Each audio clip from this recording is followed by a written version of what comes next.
Shalom à tous. Ce matin, avec les élèves de la Yeshiva du Machon Meir à Jérusalem, nous avons étudié le sujet de Purim. Pour comprendre l'histoire de Purim, il faut comprendre l'histoire du peuple d'Israël. Le peuple d'Israël, après être sorti d'Égypte, pendant 400 ans, il va être en Eretz Israël, dans le pays d'Israël, mais sans roi. Il n'y a pas de Melech, il n'y a pas de roi. À la fin de ces 400 ans, il va avoir un prophète qui s'appelle Shemuel, qui, à la demande du peuple, va nommer le premier roi. Le roi, c'est le roi Shaoul.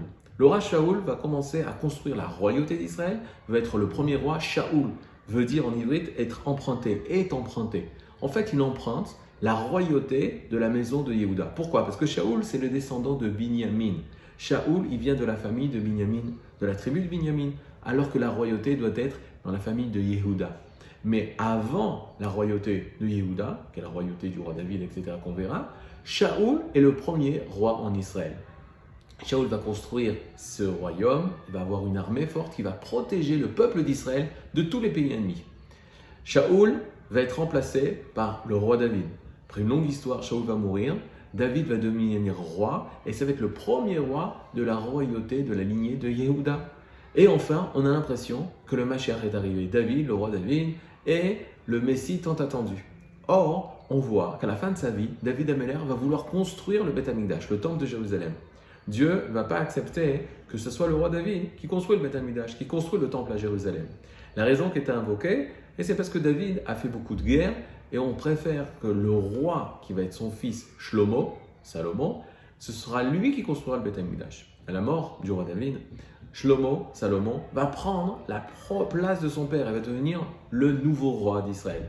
Et lui va commencer l'entreprise énorme de la construction du premier temple de Jérusalem. Le premier temple de Jérusalem va être construit en l'an 2928. Aujourd'hui, nous sommes en 5780. À l'époque de Shlomo, à l'époque du roi Salomon, on va construire le premier temple qui va être fini en l'an 2928. Lorsque Shlomo Ameler va être roi, pendant une époque de 1 an et demi, 2 ans, le Ham Israël, le peuple d'Israël, va être au centre de toutes les nations. Toutes les nations du monde viendront voir une des merveilles du monde, le temple de Jérusalem. À tel point que non seulement ils viendront voir Jérusalem, la capitale, avec son temple extraordinaire, mais son roi, doté d'une sagesse divine. Tous les royaumes viennent écouter la sagesse du roi Salomon. Mais très vite, il va y avoir une catastrophe. Shlomo Ameler va perdre au niveau spirituel, il va avoir des complications dans sa vie spirituelle et il va, à la fin de sa vie, faire Teshuvah, mais on aura perdu cette grandeur. Le temple de Jérusalem est toujours construit. À la mort de Shlomo Ameler, il va se lever son fils, Rechavam. Rechavam va décider lui-même d'augmenter les impôts et de prendre le pouvoir. Or, le peuple d'Israël ne supporte plus les impôts si lourds pour entretenir le temple à Jérusalem. Il va avoir un rachat qui s'appelle Yarovam ben Nabat. Il va se lever et il va décider de faire une nouvelle royauté, la royauté d'Israël. Et il va se passer une chose terrible pour le peuple d'Israël, le schisme, le piloum. On va avoir au nord un royaume d'Israël et au sud un royaume de Judée. Le royaume de Judée, ou en ivrite, en hébreu, Malchut Yehuda, aura pour capitale Yerushalayim. Le Malchut Israël, la royauté d'Israël, au nord, aura pour capitale Shomron, la ville Samarie. Et on va avoir 2 peuples d'Israël, 2 rois d'Israël, 2 armées d'Israël. Les nations ne comprennent plus. Le peuple d'Israël qui était Echad, qui était uni, se divise.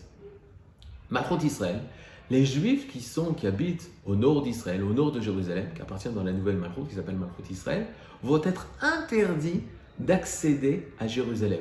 Lorsqu'arrivera les fêtes de Pessah, Shavuot et de Sukkot, les 3 fêtes de pèlerinage pour pouvoir faire leur sacrifice des fêtes, ils vont vouloir monter à Jérusalem.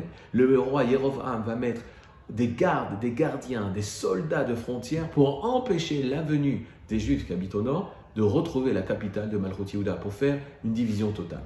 Et les Juifs, au lieu de se révolter, ils vont accepter la décision de Yerovam et Yerovam ben Nevat va construire 2 veaux d'or. Un veau d'or dans la ville de Bethel et un veau d'or dans la ville de Dan, dans le territoire de Dan, au nord d'Israël, pour pouvoir faire à la place du service divin à Jérusalem, de faire de la Avodah Zarah. À ce moment-là, le peuple d'Israël, les 10 tribus qui appartiennent au royaume d'Israël, tombent dans l'idolâtrie. Malchut Yehuda, il reste dans le monde de la Torah. Malgré des hauts et des bas, ils sont encore attachés à la tradition. Dans le prochain épisode, nous verrons comment sommes-nous arrivés à la destruction du premier temple. Kol Tov.